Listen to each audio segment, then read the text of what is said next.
Hey everybody, thank you so much for watching Where with Sim again. Hope you guys are all having a great day so far.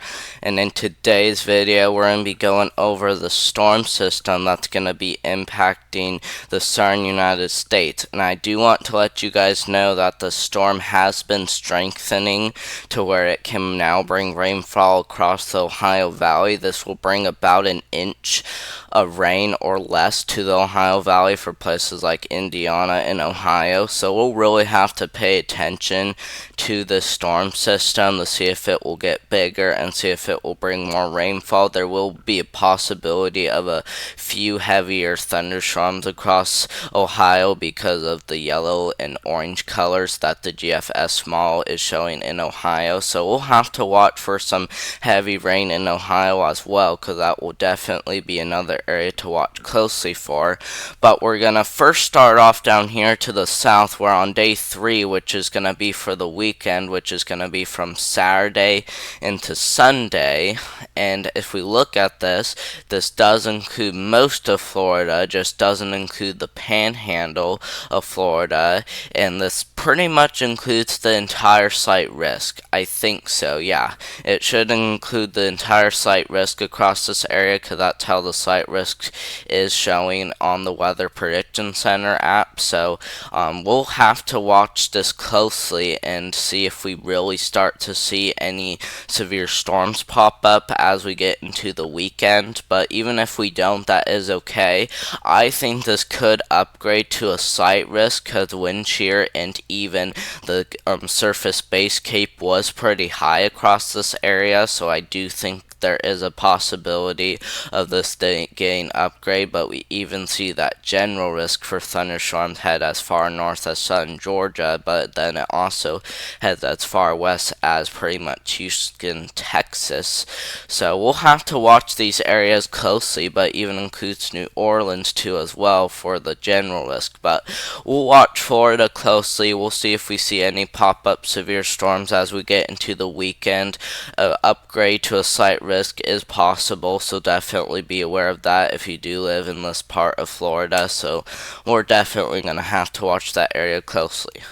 We're going to go ahead and show you guys the excessive rainfall outlook, and we're going to see if we see that site risk including all of Florida. Let's see, this is from Sunday into Saturday, so let's see if it will. Yep, that site risk does include all of Florida. I'm sorry, it was loading pretty slow. It just slowly but surely started to upload, but it's there now. But this is from Saturday into Sunday, like the site risk, or I mean the marginal risk, was issued for, and I can probably see it includes pretty much the exactly same areas as the site risk does, and I literally told you guys that during the marginal risk that we were talking about. And we could definitely be seeing some flash flooding across this area.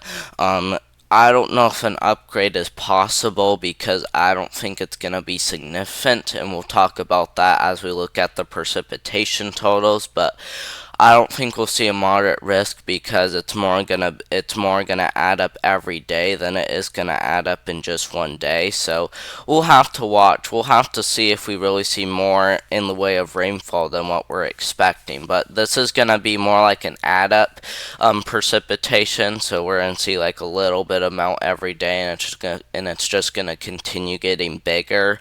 But I mean, we'll have to watch for some possible flooding. But we're going to go ahead and show you guys the climate prediction center outlooks. This has changed yesterday, and if we look at this, we actually are seeing a pretty good area of above average temperatures still.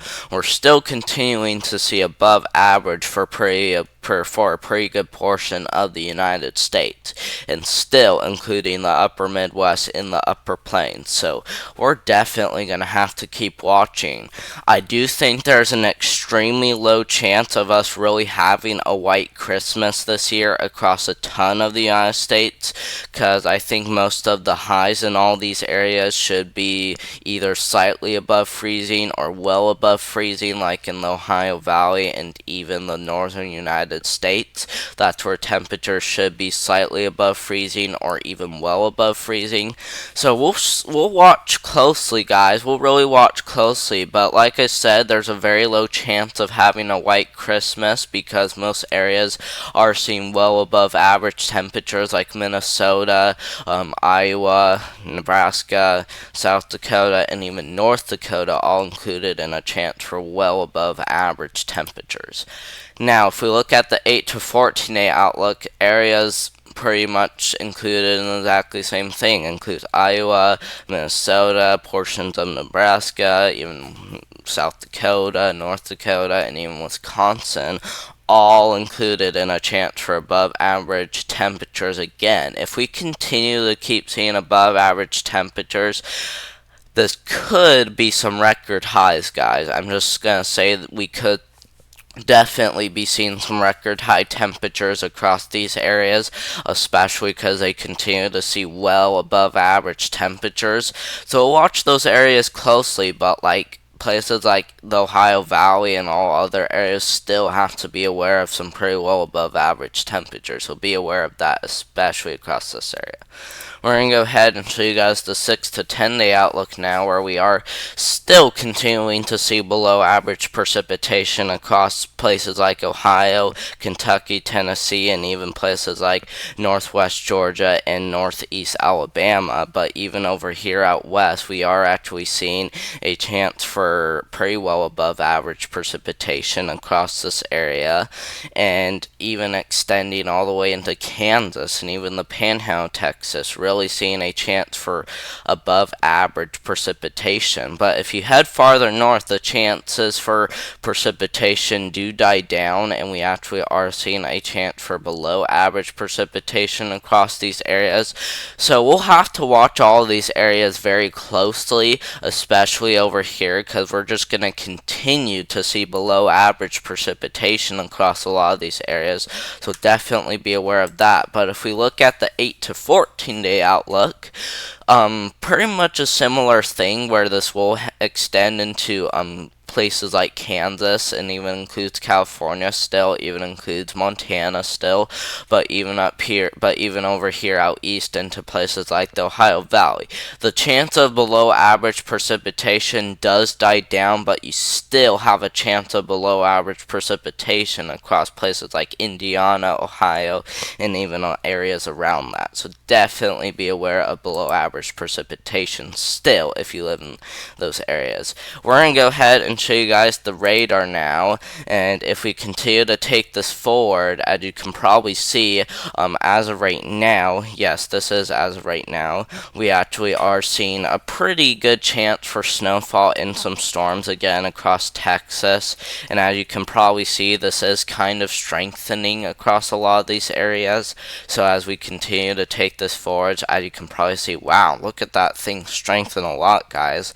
That's definitely going to bring some flash flooding to Florida, I would say. To be honest, I think the slight risk needs to be pretty much in the Panhandle Florida. Could just look how much heavy rain they're having. So this is definitely something to watch closely, guys. Watch very closely, to be honest.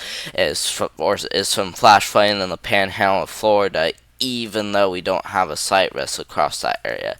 But if we continue to take that forward, it actually is showing more pockets of heavier rain across places like Virginia and even the Carolinas. Also places we need to watch for flash flooding, which will be on day 4. I probably didn't show you guys that, but we will show you guys that as we get into tomorrow or the next video. But if we continue to take this forward, we could see some patchy snowfall, and the reason why I'm saying that is because it's not going to include a very big area, and we're talking just some isolated flurries and stuff like that mixed with this, and that's going to be most likely for the higher elevations. But as we just continue to take this forward, that will head out, and then we could see another storm system move through, bringing probably uncertainty, to be honest, because we're heading extremely far out. But I think where the storm does come and affect Ohio Valley is probably what we're going to be seeing. And the reason why is because it's only heads all the way out to December 17th, which is only 2 days or 3 days out from now, so which is less than a half a week away, to be honest. So I think we will definitely be talking about a storm impacting all these areas, because this is less than 4 days out, guys. This is only 3 days out from when the storm does come and impact the Ohio Valley, Carolinas, and even Florida. So be aware of that and be on high alert. So, I just wanted to show you guys the instability in Florida, because I think this could definitely bring a isolated tornado threat. And as we continue to take this forward, it shows it strengthening, and then it shows it completely dying down. Not like completely, but dying down a lot, all the way to almost pretty much to only 500 joules per kilogram. And then it shows it heading out of Florida very fast, and it pretty much just gonna die down as it moves into Atlantic. So I mean, I'm not really sure why the GFS model is showing that instability lower in Florida than it is in Atlantic. I feel like the 100 joules per kilogram should have just moved across Florida, because that would have made a little bit more sense. But if it's really gonna die down in Florida, that's definitely gonna be kind of good news, because then we don't have as much energy to propose a thunderstorm or anything like that. But we're still gonna have to watch closely. But we're gonna go ahead and look at your guys' wind shear now in Florida, and let's see, we're gonna go out to the 17th, so we're gonna continue to take that forward. It's loading right now. There we go. So take us all the way out to the 17th, and you can probably see all of Florida on December 17th is actually included in about 60 knots of wind shear, guys. That is very high wind shear, to be honest. And even back here in the Carolinas, we are definitely seeing wind shear, but we're definitely not seeing that much instability. That's the problem with tornadoes across these areas, is we're definitely seeing wind shear, but we're not seeing instability. So that's why I'm saying Florida could definitely see a pretty big threat for tornadoes. No 10% chance expected, but a high of a 5% could be possible. So the tornado threat could definitely be as high as a 5%, but definitely not a 10%. So if you guys are in Florida, just be aware of a possible upgrade, just because we are definitely seeing a lot of wind shear and even some cape with that, so be aware of that if you do live in Florida. And now we're going to go ahead and show you guys the precipitation totals. I had only all the way out to 174 hour, and that goes all the way to December 21, which is about a week out from now, maybe a little bit less. And as we can probably see, we actually are seeing quite a bit of precipitation across California. At least the GFS model is showing that. And as you can probably see, about 7 inches of rain is possible across the California mountains. But even back here into places like San Francisco, pretty much located right here, about 2 to 3 inches may be possible, and that could definitely bring like a marginal risk for some flash flooding and even a possible slight risk. But I do think we will mainly be seeing a marginal risk for flash flooding and not a slight risk for flash flooding. So it's something to watch closely for. The slight risks should stay up here in the California mountains if we do see one. But yeah, definitely be aware of some possible flooding in here in Florida. Or I mean, yeah, be aware of flooding if you do live in Florida, but I also meant to say California as well. So definitely watch that area closely. Now if we head farther east, Texas is definitely seeing quite a bit of precipitation across places like the panhandle of it, getting into the northern part of Texas, and then even into Oklahoma and Kansas, definitely seeing some pretty good amounts. Thankfully, the rainfall totals are staying less than 3 inches. That definitely brings enough rain to where we could definitely just be using it for our plants and things. That is definitely plenty of water right there for a lot lot of these areas. But even over here in places like Indiana, we're definitely seeing a little bit more than an inch of rain across like the Evansville area. That's at least what the GFS model is saying.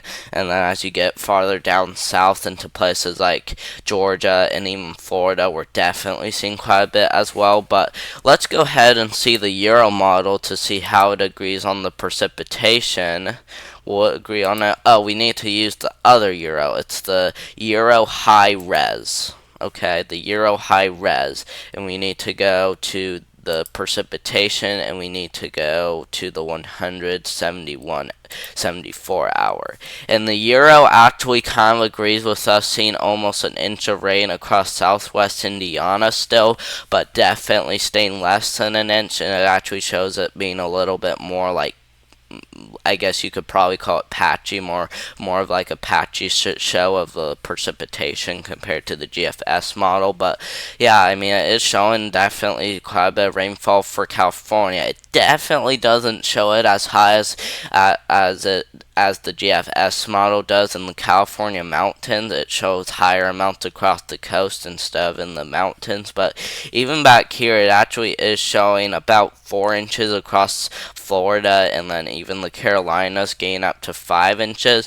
So the GFS model is definitely showing more in the way of precipitation in southern Florida, and we're going to go back to that to really show you guys. We're definitely showing a little bit more. I would say it actually showed a lot less across the Carolinas compared to the Euro model, because the Euro model showed about 5 inches across central South Carolina instead of just 2 inches. Okay, so we're gonna have to watch that closely. That's a lot of uncertainty across the model agreement, so models definitely have a completely different hypothesis about how things will play out. But we're still gonna have to watch closely. Now, as we do look at the snowfall totals, we actually are seeing quite a bit of snowfall for places like California, Texas, even the Northeast and Upper Midwest. So all those areas could definitely be seeing some snowfall. California mountains look to see the highest amount compared to all other areas of the United States. But even up here into places like northern New York, northern Maine, northern New Hampshire, and even northern Vermont look to see either a dusting or either 2 inches of rain, which isn't severe at all for them. That they're kind of used to snowfall like that. But even in the North Carolina mountains, we actually are seeing a foot of snow across that area. You might be able to start going skiing there, since we are seeing a foot of snow there. So good news there, especially if there wasn't very much occurring there lately, but we definitely are seeing quite a bit of snowfall occurring there, so definitely be aware of that. But even back here in the California, like I said, definitely seeing a lot there, and then even some more possible snowfall across New Mexico, Colorado, and Kansas. Excuse me.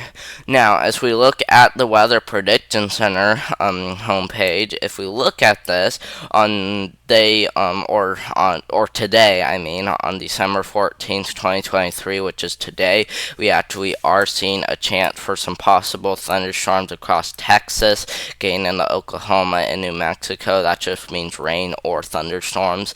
And then even up here into Nebraska, a little area of possible freezing rain, and then even that rain area actually does head as far north as southern South Dakota or southeast South Dakota, and then just continues into like central Nebraska, getting into central Kansas, and then central Oklahoma.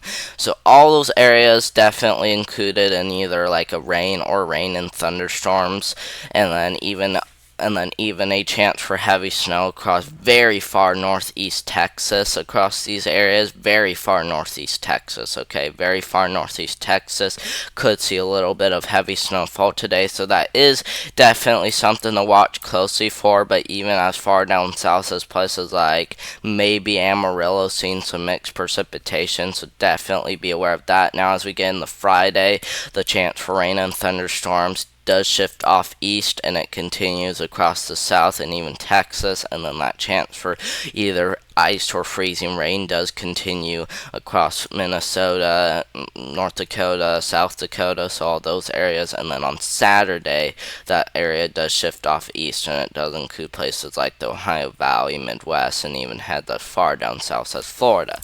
Last but not least, we are seeing our temperatures now, so we're going to go ahead and take this all the way back. And as we continue to take that forward, we actually are seeing some warm ups across in our temperatures, bringing some 50s across these areas.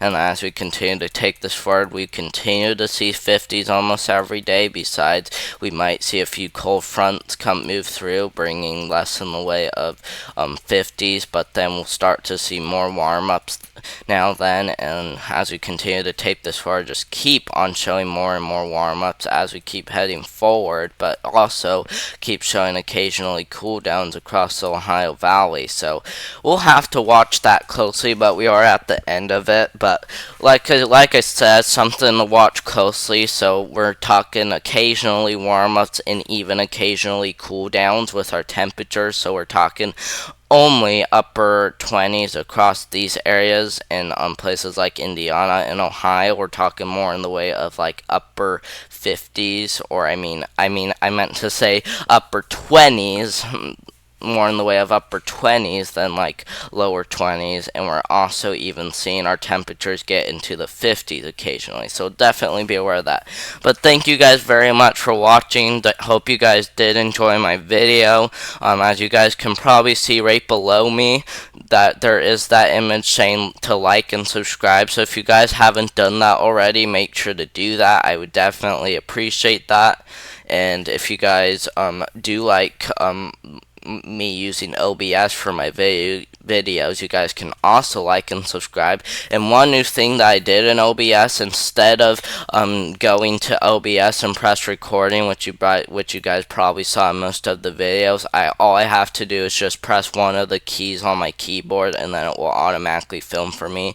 So definitely be aware, definitely be excited about that, and you guys can even hit that like button and even subscribe to my channel if you guys really like what I'm doing. But thank you guys very much for watching, and I will do one tomorrow.